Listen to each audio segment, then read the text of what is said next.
Hi, my name is Dominic Mackenzie. I'm Head of Probate and Estate Administration at Tyson Harrison.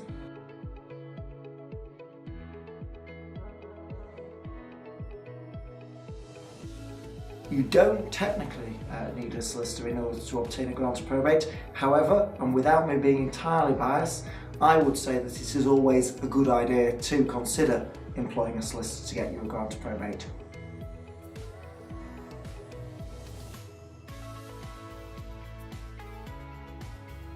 Nowadays, a good number of estates can be dealt with without the need for a grant of probate. These are estates where, for example, there isn't a property, where there are small amounts in bank accounts, and the banks will allow you to use what's called their small estate procedure in order to close down those bank accounts.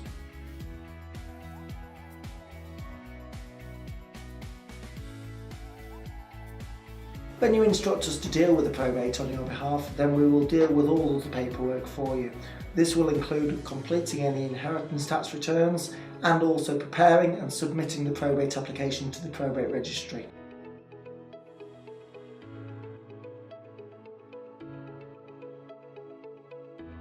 Always make sure that you're entirely comfortable with what they're charging.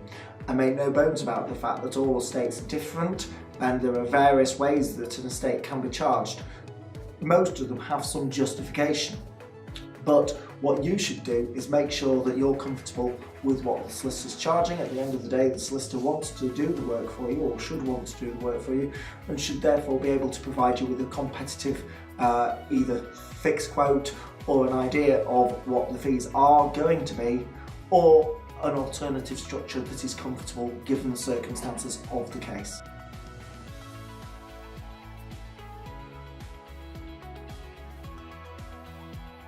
In terms of assets, you need to make sure that they've all been gathered, that they're safe and secure, such as property, such as bank accounts, that the deceased property is all dealt with appropriately.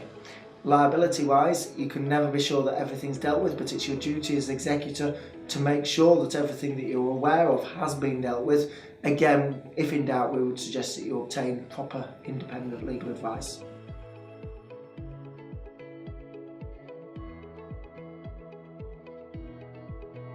We would always suggest that you use a solicitor to value the estate for probate purposes. This includes both for inheritance tax purposes and so that you've got a yardstick moving on for the administration of the estate and for other taxation aspects that might arise during the administration of the estate.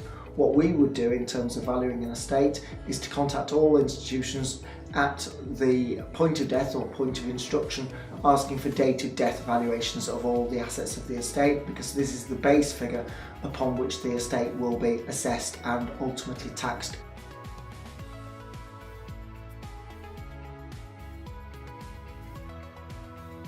Six months from the end of the month of death. So effectively 6.5 months for the payment of the bulk of the inheritance tax.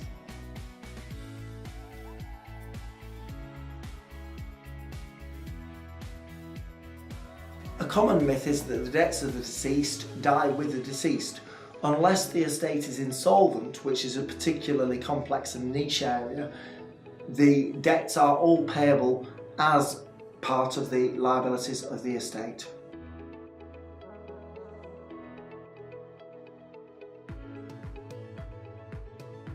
You may not know what assets and liabilities there are of the deceased. On going through most people's bank statements and personal papers following their death, you would be able to ascertain very quickly who they had dealings with. If in doubt, we would always write to as many people as possible, certainly those who we had any reason to believe the deceased had dealings with. In terms of liabilities, again, those should largely become apparent from paperwork and from process of what you would expect to find in terms of home insurance, in terms of utility bills, in terms of creditors that would be obvious creditors. Sometimes there can be unknown creditors, and with that in mind, we often advise executors to lodge what are called statutory advertisements, which would protect them at least in their position as executors.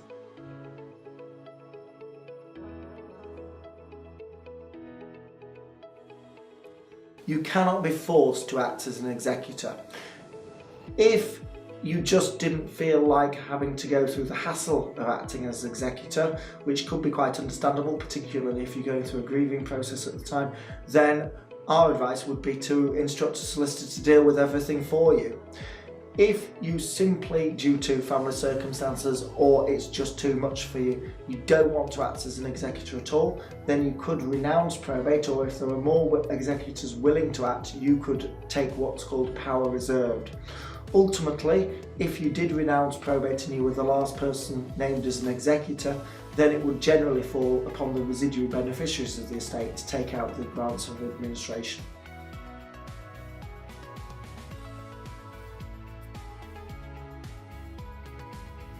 At first instance, the obvious tax is that of inheritance tax. In order to deal with inheritance tax, the estate needs to be properly valued. Then inheritance tax needs to be paid to HMRC within the appropriate time limits. But there are also other taxes to consider.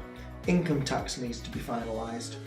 It may be that there's an outstanding income tax return. It may be that there's a tax return arising during the administration period.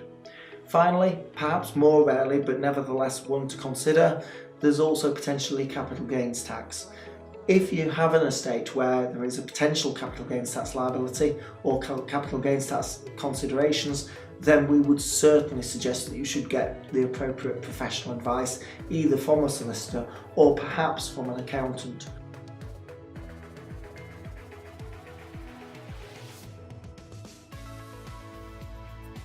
The executors can, in some respects, act jointly and severally. However, to have errant executors going off and doing their own thing would obviously be most unhelpful. And again, this is where solicitors acting for all the executors can assist.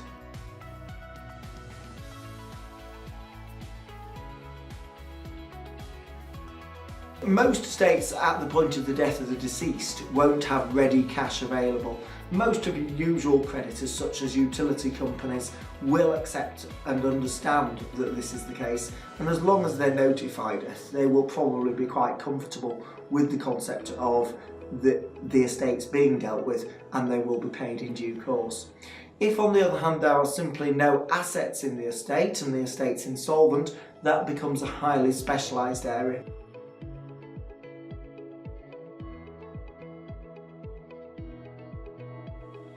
If you deal with an estate yourself, then there is always the risk that you are going to be personally liable for anything that you do wrong. If you sell an asset at an undervalue, then a beneficiary may look to sue you. If a property falls into disrepair or there's something that goes wrong with the property and the property is not insured or not fully insured, then you could find yourself being personally liable. Once again, our advice would be, if in doubt, instruct an insured, responsible professional to deal with your estate for you so that you don't have to go through the concerns and worries that may arise. If you'd like any further information or would like to instruct us on a matter, then please feel free to call us on 0113 284 5000.